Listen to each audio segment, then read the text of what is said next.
Hello, ladies and gentlemen, it's Imperator Augustus here, and today I'm going to be bringing you a new series. This is going to be more of a tutorial or less for EU4, and I'm just going to run down. This will be a kind of a basic startup video. This is going to be running through all of the, the interface and what recommended graphical options and such. If you're having difficulties running the game, there are some workarounds that you can do. First of all, if you have any DLC or mods already installed, what you simply do is I suggest you leave all your DLC on because there's no real reason to turn any of them off. But for mods, you can simply just click to engage or disengage. It's fairly simple. You just gotta click that tab there. If you're having problems crashing, if you see these green bars loading here, wait till they're done, and it might be a long wait depending on your speed of your internet. That may be a problem because for some reason when you try to launch while mods are downloading, it will not let you. Gray mods are ones that are out of date. Sometimes you'll have problems where the actual mods are up to date, but they're not saying they are. And there's a workaround that with going through a file. I will link that later, how to do that, if you guys run into that problem. And I'm going to launch the game here.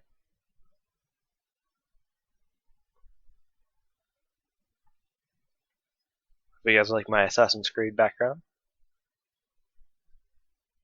I do like that game as well.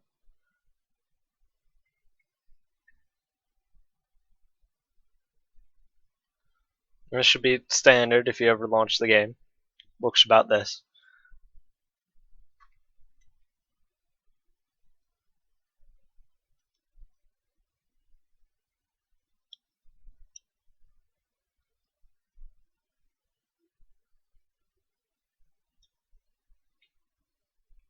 This may take some people a while to load because I am running this on SSD, but if you're running it on an older computer, it may take a little bit longer.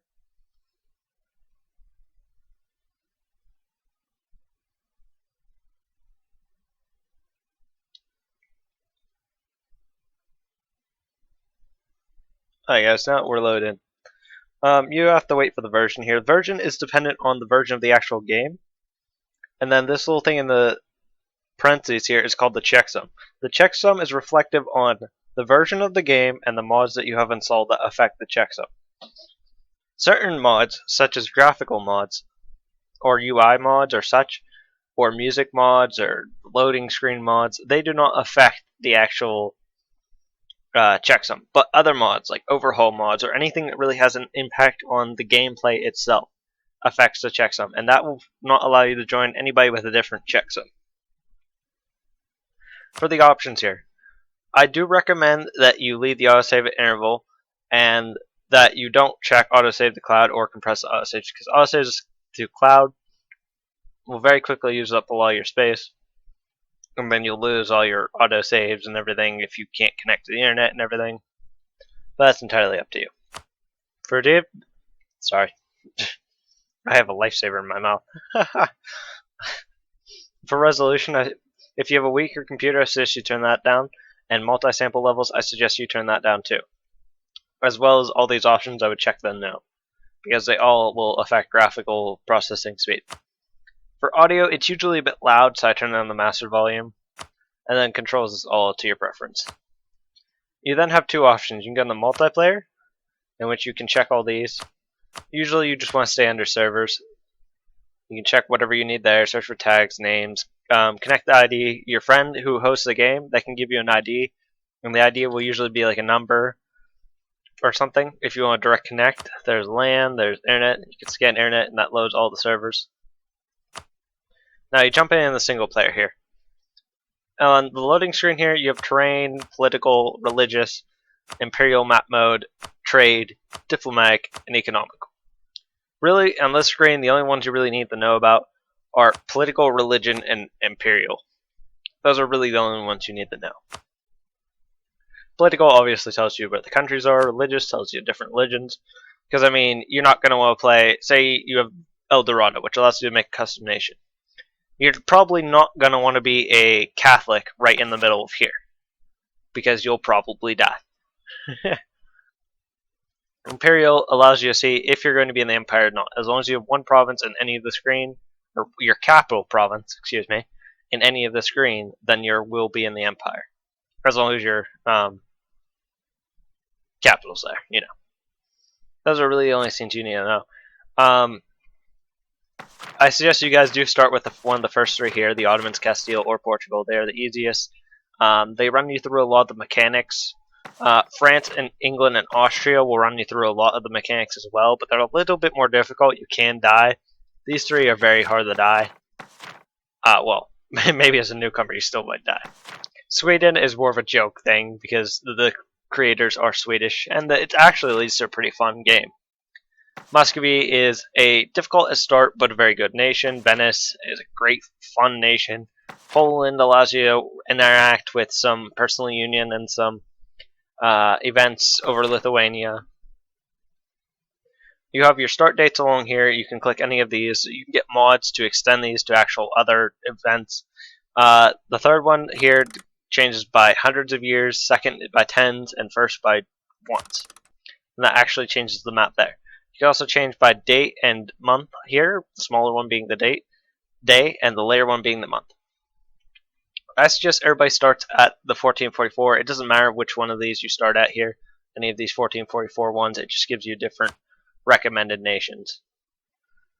I suggest you play in Europe for your first game though. I highly do recommend it. Iron Man is a mode that it will not allow you to play if you have any checksum change to the standard change. It's the only way you can actually achieve achievements, so to speak. And it, as you can see here, it limits the number of save files per game to 1, so it will keep loading the same save file, and every time you do something, it saves. As you can see, the non-optional frequent saving. You can't use the console cheats, and you can't switch countries. You can form nations and such, but you can't switch countries once you start the save, like actually from here. Options here, general. Oh, let me uncheck Iron Man because that limits that. If you want, the standard settings are like this. I suggest you turn that off unless you want to not cheat yourself out here. I like to have Terra Incognita off because I like to see how the world's doing. Bonuses are benefits to a country. It can be given to the player or the AI or nobody. I suggest you leave it none because unless you really need help, if you need help in this game, like you're getting beat up, I suggest you turn it to player, and AI difficulty you turn down. I suggest you keep AI difficulty on normal, and Lucky Nations I usually keep it none because Lucky Nations is quite a big buff, and it always gives it to one of the main powers. So the main great powers would be Castile, Portugal, France, England, Poland, Austria, the Ottomans, Lithuania, Sweden. There's a couple different ones. I can't remember all of them. But those are the big ones. I can't look at the multiplayer right now. If you have El Dorado, the custom setup, I believe the fair amount of points to be not too overpowered is usually about 300, 350. So I usually set it about 400. You can make it more difficult or easier as you go along. Nations, I usually leave it the normal setup. I don't like the random setup as it gets a little stupid because you have just these big giant massive nations that'll crush anything out of nowhere. I usually do this normal. I usually check this in case it usually in multiplayer if someone dies then they can make a new nation. And then this is only if you make the you change the nation setting. And then as you see here on the top right, it tells you the technology group. As your first game, I would recommend you stay Western and Catholic. And here is your administrative skill. This is your leader skills, and you can see his dynasty there and the air strength and the air skills too. Actually, you can see what rank they are or what type of government type they are. That France is a kingdom, a feudal monarchy, and it tells you the bonuses there if you scroll over it. The technology, everybody in the Western tech group starts at 3, and it varies per tech group. The French ideas, if you scroll over this, it tells you the traditions, the two modifiers that France starts out with, and it also shows you their ambition once they reach all their ideas, which I'll explain the whole idea thing later. And then if you scroll over each one of these, it gives you the title, the description, and the effect of every single little idea. You then have the country size, which is the number of individual provinces they have like here. And then development is each province has a number amount of development. The development can limit can vary depending on the grounds that it sits on, farmlands or mountains or whatever. And then you can spend your monarch points to upgrade them in one way or another, which increases development. And the development level is all of them together, all your provinces' development together. But fort level is the amount of fort levels you have in your entire nation. So that doesn't mean like you have one solid fort of 11. No, that usually means you have like a capital one of level 1 here, you have a 2 here, 2 here, 2 there, 2 there, 2 there, wherever it is. And then you'll see stuff like here, diplomacy. You have guaranteeing Scotland, which is what they start off with in the beginning of the game, alliance with Portugal, and such. And I'll load into the game here, and I'll show you guys more of the interface in game.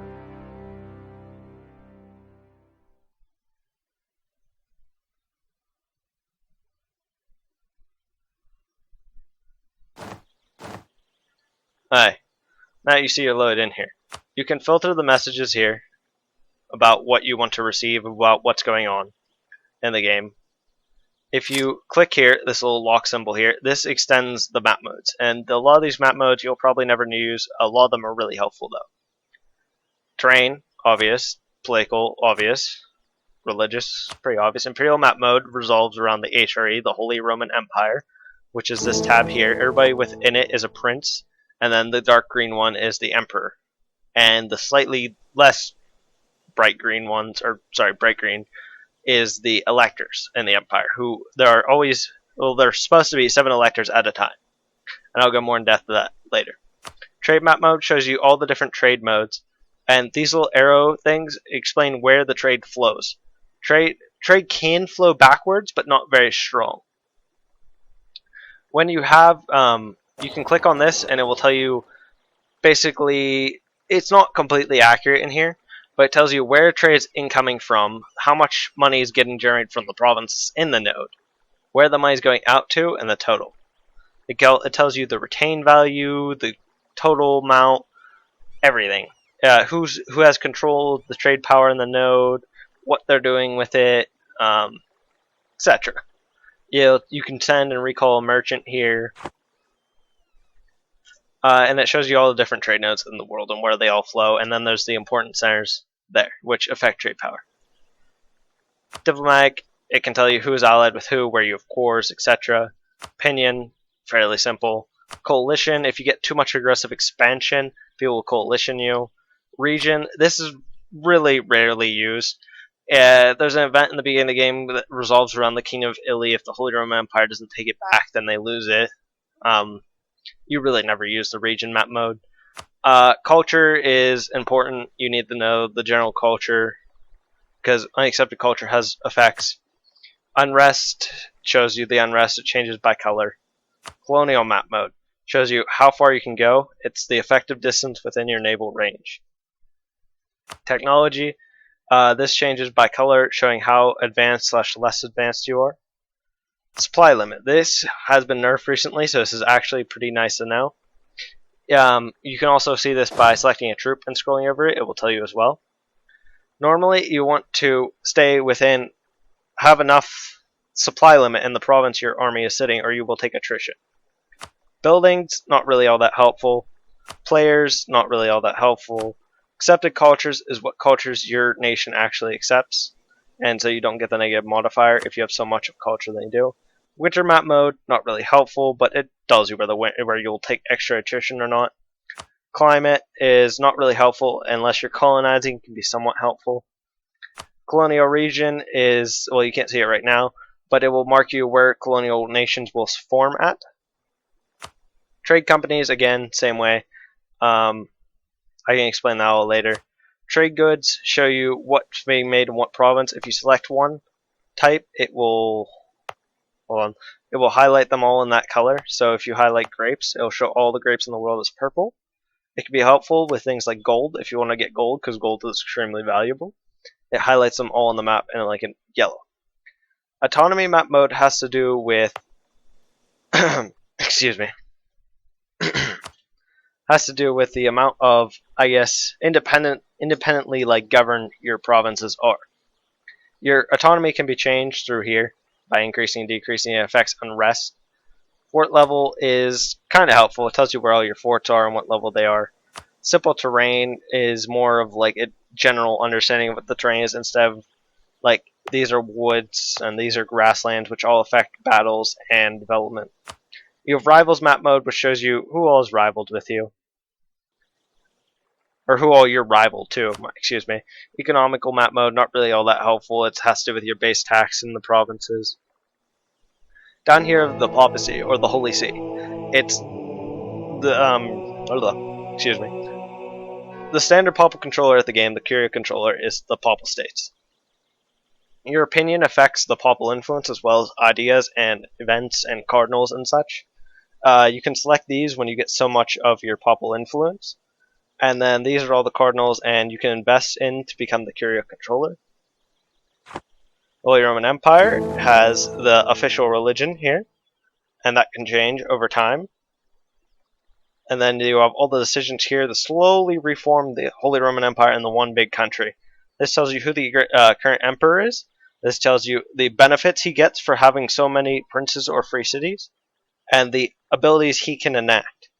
This will tell you who is currently emperor, excuse me, and these are all the electors and who they're voting for. If you scroll over one of them, it tells you what the modifiers are for all of that, and this shows you where all the princes are. You can dismantle the empire if you take all of the capitals of the emperor and the electors, or have them vassalized all at the same time. You can also leave the HRE if you are within it. There is the menu. You can either enter it by clicking the thing down there or hitting escape, and these are just all your options and everything. You have the ledger, which will show you a whole bunch of in-depth detail about everything that's going on in the world. You have the history, which shows you basically everything you've done in the game. Triggered modifiers are events, or I guess modifiers that can happen if you do certain things in the game. Find province, this is helpful. It allows you to quickly find your home province. Let me go back to Playcal. Or say you're looking up for Cleves. It can also show you country names as well as provinces. As you can see, Cleves here owns Cleve. It's probably not how it's pronounced, but whatever. You have your coat of arms up here in the top left. From here, it standardly opens to the government. You have your government type here, which is a kingdom, and it tells you a feudal monarchy, which is a specific type. And the changes to it, the modifiers here. You can change it over time as technology increases the different kinds. You have your leader stats here, is your heir, the same dynasties, whoever has the same dynasty as you. And then you have the cultures. These are the cultures that are in your group, so you get not a negative as negative a penalty against them, and it tells you who you have a cultural union with, which you get no negatives to if you own a certain amount of their land. This will tell you the percentages of that, and it will tell you your main culture. You also have your advisors here. You have 1, 2, and 3. Now you can't see 3 here. They all will give you the same bonus. So this will be plus 0.10 per level, no matter what level he is. The only thing that changes is the amount of monarch points they give you per month, as well as the price and the monthly cost. You can also retire advisors for money. If you want to get a specific type of advisor, you just retire a few. You can select a national focus. By selecting a national focus, it drains one from each of the other two and diverts them to that selected group. Right now we're diverting to diplomatic, but if I deselect that, it puts one back in each. Under diplomatic, you can select your rivals, which gives you special cast abilities and bonuses against them. This will tell you their opinion, their army strength, their navy strength compared to your own. You have your casus bellis and all your diplomatic reasons. This will tell you all your neighbors, enemies, human players, and clear. This will be easy there. You can create subjects under you. You usually don't want to do this. And then you can go and release them. And if you want to play as the released nation, then you just check that box and hit send. This will also show you who has rivaled you or your enemies. You can also see here that you have your culture again, your national spy, defense, and offense. That really doesn't matter. You usually never pay attention to that. Policies all go into a different time. Stability is your national overall stability. You can increase it manually, or events will increase or decrease it. You have prestige, which is your how well renowned you are or not known, and it affects a whole bunch of different things, and there's a lot of modifiers to it. You have the amount of ideas you have active, and then your tech levels. Economy tells you where you're getting all your money from and where it's going. And I'll go more in depth to this in our time. You can take loans, repay loans, raise war taxes, reduce inflation. Trade, you can send and change where your merchants are going or what they're doing. These are all the modifiers to your trade power or money income. Who has an embargo on you? Who have you embargoed? How much of your income is actually trade, and how much you're actually making. Technology, this will tell you your tech group and how much more costs per to the tech group. If you scroll over this, it will tell you the base cost at the bottom and all the modifiers. You get an ahead of time bonus if you're ahead of tech, so you'll get that plus 20% production if you're slightly ahead of tech. I recommend you don't go very far. If you scroll over any of these, it basically tells you what you'll unlock about them at each level. And that's the same for all three. Ideas, once you reach Admin Tech 5, you select an idea group. And for every 3 ideas you grab, you gain one of your national ideas. And then eventually, once you get all your national ideas, you gain your ambition.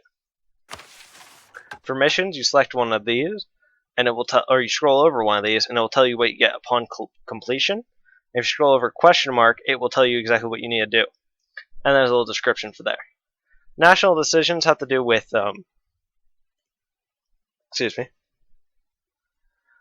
has to do with what's going on in the game. There may be certain things that go on or certain things that you do, and it allows you to enact decisions, which gives you bonuses. And you can turn them, like, if it is possible to do, you can check that off and it won't show up here. So if I select something here, that will go away. Policies you get once you complete idea groups. And these once the idea groups are completed, you need a combination of 2, and they'll allow you to enact policies, which will cost 1 monarch point per month of the specific category. Then for war exhaustion, you have, this is like, as you take casualties, your war exhaustion rises, events and such can change it, or you can reduce it here. Stability you can boost, which gives you all nice benefits. It tells you your colonial range, your global settler increase, and your administrative efficiency for the current time, which affects coring costs and such. You have your overextension, you want to keep that 0, so once you take land, you have to click manage here and core it, or it will cause problems. This is your national unrest, which is affected by many different things, and all your your rebel problems. And if you take land, then you'll get separatists beginning to rise up, and then if they reach 100%, they will invade, and it will tell you what provinces they'll come from if you scroll over them. If rebels break your country by taking, I believe it's 50% of your land, then you will automatically have to do all demand accepts. So everything will happen to your country. Disasters here, they have to do with certain things going on in the game. The Peasants' War, if your manpower is below 25% and you don't have very good stability, then event will fire off and you'll get tons of rebels, basically. Peasant rebels. Religion, you can convert. You can't do it as Catholic yet, but once the Reformation comes around, you can convert. The modifiers to your religion. The tolerance, which affects unrest and other things. You have your cardinals currently, which is only available in Catholicism. This is different per religion. You have papal influence, reform desire, the papacy, the defender of the faith, which I'll go into depth about that later. And you'll be able to convert provinces if you own province of the wrong religion. Military. This tells you the cost of each type of regiment, their combat ability that you have in your nation, their modifier currently, and the number you currently have. The Western unit tech. Every unit tech has different types of units, but they're usually fairly similar. Once you tech up, you'll select a new one of these. You can show outdated units for whatever reason. If you want to reform back, I highly do not recommend to do that. And then naval units will upgrade automatically. On the game, they will not upgrade, but you will have to do it. Like, whenever you build a new ship, then that one will be up to date, but you'll have to update your old ones. Army tradition is gained or lost via events or battles. Land morale is usually has to do with techs or ideas. Force limit is about your nation size and ideas. Military tactics has to do with tech. Discipline is usually done with modifiers and such. Fort maintenance is how much your forts cost per month, and that's affected by ideas. Siege ability, again, ideas. From here, you can turn on and off all your forts by clicking one of these two. Mothball turns them all off, and activate turns them all on. You can recruit generals, admirals, and once you take quests for the New World under the exploration ideas, you can recruit explorers and conquistadors as well. You can also turn your general and heir into generals as long as they are male and of the age.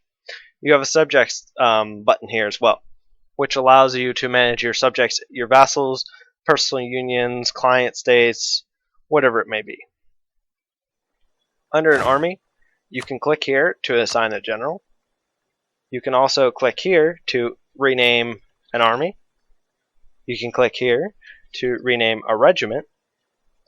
And you can detach mercs if you have mercs in your army, which you'll do if you're not at war and you're paying for mercs and you don't want the mercs. You can consolidate a regiment. If a regiment takes a high amount of casualties, you'll consolidate them to reduce casualties. If you have an ally's army near you, you can attach them to follow them everywhere with your army. You can create new units.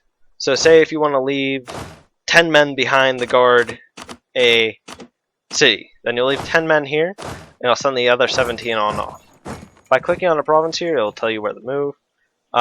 If you see a little fort thing with a circle around it, that means it's within a fort's zone of control. And that means that nobody can walk in through these provinces without taking the fort or besieging it. You have Force March, which you unlock at Tech 9, which allows you to move faster but costs military power per month. Scorch Earth, you do not want usually you don't want to do, but it weakens a province for a temporary amount of time. Burn Colony is if you take a colony, you can destroy it or you can seize it. Attack natives, you can wipe out entire native lands, or once you start calling, or actually anytime you can do it, so you don't have to worry about while you're calling this. Autonomous Rebel Suppression, you leave an army somewhere, you just click that, they'll move out, kill a rebel, and then return back. You can also tell them to attach to transports. That way, you can automatically send them on out, and then that main men will already displace. You can also click on the transport here and tell them to stay here. Well, once they're at bay, you can tell them to go there. And then you have, well, some of these are not allowed. Excuse me one second while I take a drink of my tea. My lovely tea.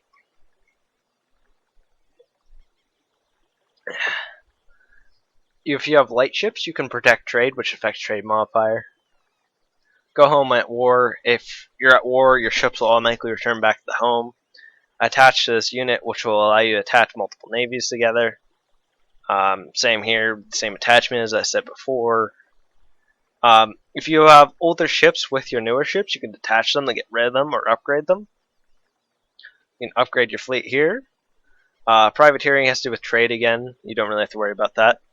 Mothball allows you to reduce the cost of a fleet temporarily, but makes them unusable. Allow allies' armies, I usually leave this checked, so an ally may be able to cross a strait with your ships. So if I move these here, and say I'm allied with Provence, Provence can then move their army across via our ships. You can set them to hunt pirates, because pirates affect the efficiency in your trade nets.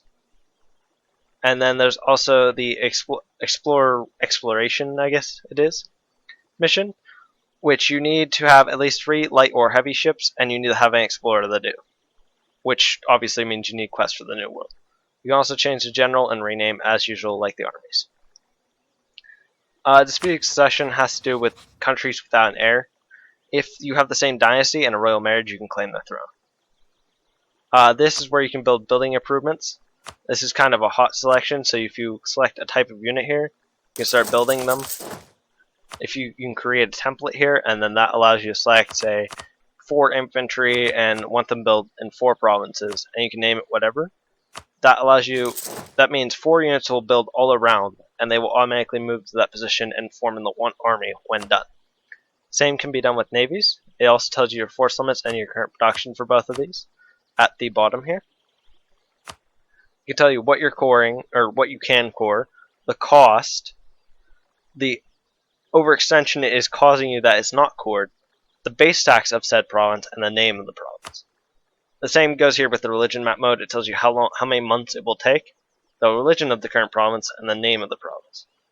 For autonomy, it tells you the current unrest in the province, and the autonomy here, and what type of rebels it will spawn. Increasing or decreasing these affects the unrest. Autonomy affects income and many different things. You can also change the culture here by clicking these, and it tells you the time.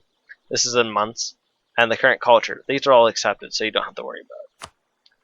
Buildings, there are multiple different buildings. You can only build up to your development slots allowed.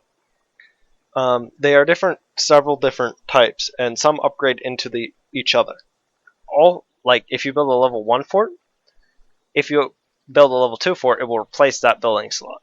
But if you build something like a barracks and a fort, they'll take up 2 different slots. Or if you build something like a barracks and a regimental camp, they'll as well form 2 different slots. Only if they have the arrow, they go into each other. And development you can change by spending power to upgrade them. Now see, that increases development there by increasing the tax, the production, and the manpower here. I would only recommend doing that when you're at your cap.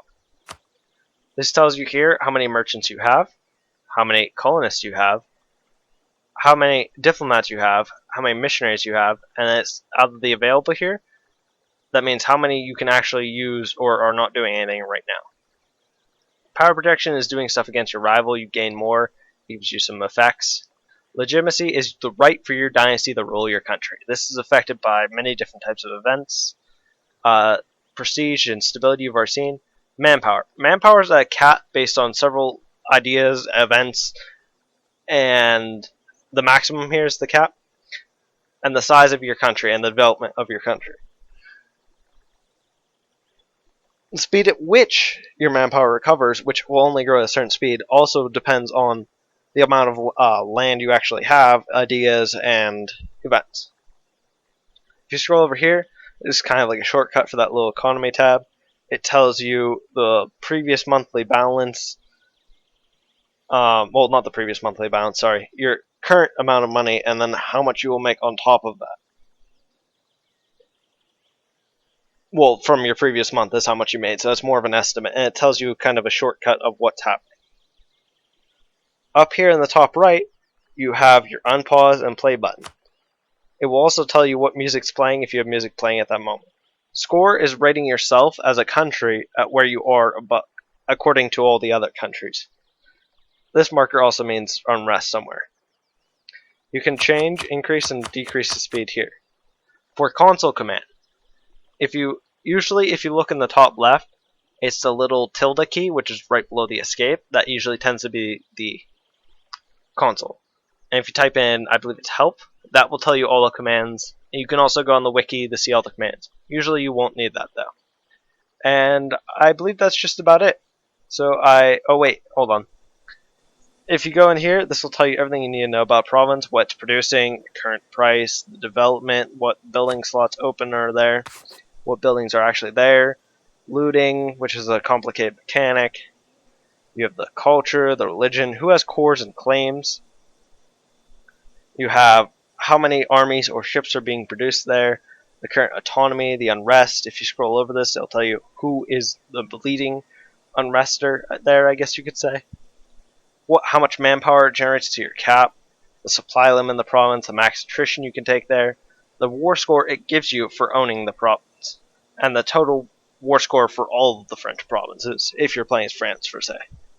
You can also make an objective provinces for a war, and what the current garrison is there. If it doesn't have a fort, there is no garrison. And the current fort defense.